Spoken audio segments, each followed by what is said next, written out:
teman-teman, untuk video kali ini kita akan mempelajari tentang konsep listrik statis.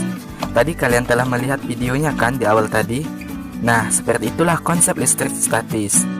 Terus, apa sih sebenarnya listrik statis itu? Mengapa sih listrik statis bisa menarik muatan lainnya? Dan apa saja contoh dan penerapannya di bumi kita? Oke, 3 masalah tadi akan kita bahas satu persatu. Secara teoritis, statis itu adalah diam atau tidak bergerak. Jadi, maksudnya listrik statis itu adalah listrik yang diam atau tidak bergerak gitu. Jangan salah, apapun jenisnya, listrik itu bergerak atau berpindah. Jadi, apanya sih yang diam? Nah, listrik statis itu adalah suatu kumpulan muatan listrik dalam jumlah tertentu yang tidak mengalir. Tetapi, jika terjadi pengosongan muatan, akan memakan waktu yang cukup singkat.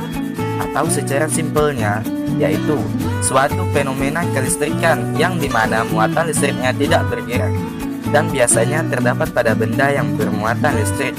Jadi, pada elektrostatika, muatannya tidak berpindah atau bergerak.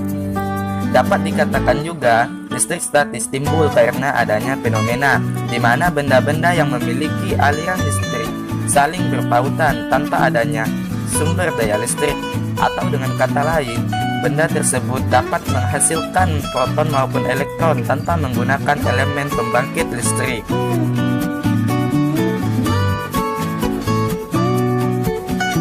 Pernahkah kalian melihat atau bahkan praktikum tentang menggosok penggaris plastik ke rambut kering, kemudian didekatkan dengan potongan kertas yang halus?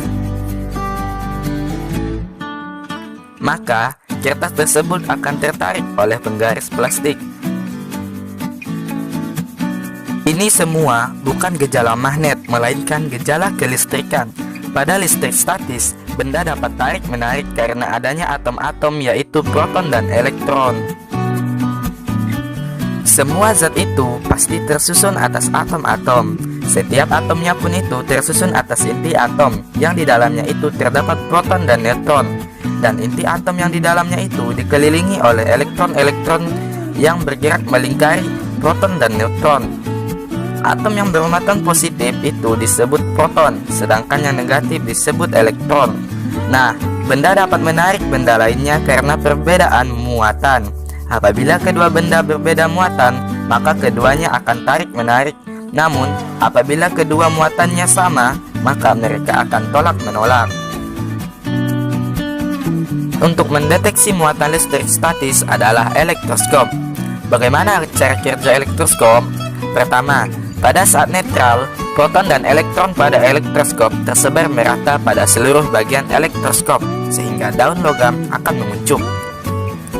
Kedua, pada saat knob didekati benda bermuatan negatif, muatan positif pada elektroskop akan berkumpul di sekitar knob dan muatan negatif berkumpul di sekitar daun logam, sehingga daun akan membuka.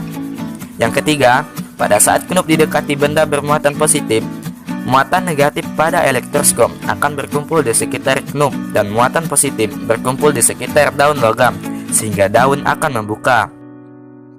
Kemudian, untuk menetralkannya kembali, knob dapat disentuh dengan jari ataupun dihubungkan ke tanah maupun bumi.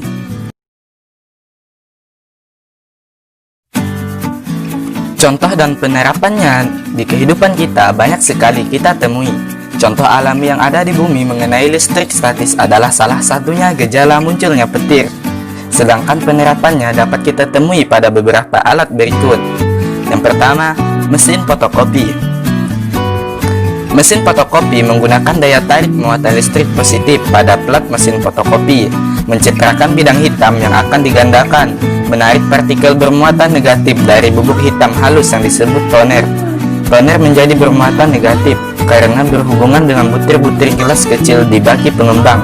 Pola toner dipindahkan di atas secari kertas kosong dan dipanggang di atasnya. Kedua, penangkal petir. Penangkal petir dipasang di atas atap rumah atau di atas gedung bangunan yang tinggi dan dihubungkan ke dalam tanah melalui kabel logam. Penangkal petir menyediakan bahan bagi muatan listrik di awan agar dapat berpindah menuju tanah melalui kawat. sehingga bangunan yang disambar petir tidak akan hancur. Yang ketiga, gejala antara penggaris plastik dan rambut kering. Pada awalnya, penggaris dan rambut netral atau jumlah proton dan elektronnya sama. Pada saat digosok, elektron dari rambut berpindah ke penggaris plastik. Akibatnya, sisir mendapat tambahan elektron, sehingga penggaris plastik menjadi bermuatan negatif, sedangkan rambut menjadi muatan positif. Yang terakhir adalah gejala antara batang kaca dan kain sutra. Sama seperti gejala penggaris dan rambut kering. Awalnya keduanya netral. Setelah batang kaca digosok kain sutra, maka elektron dari batang kaca akan berpindah ke kain sutra. Akibatnya, batang kaca bermuatan positif, sedangkan kain sutra bermuatan negatif.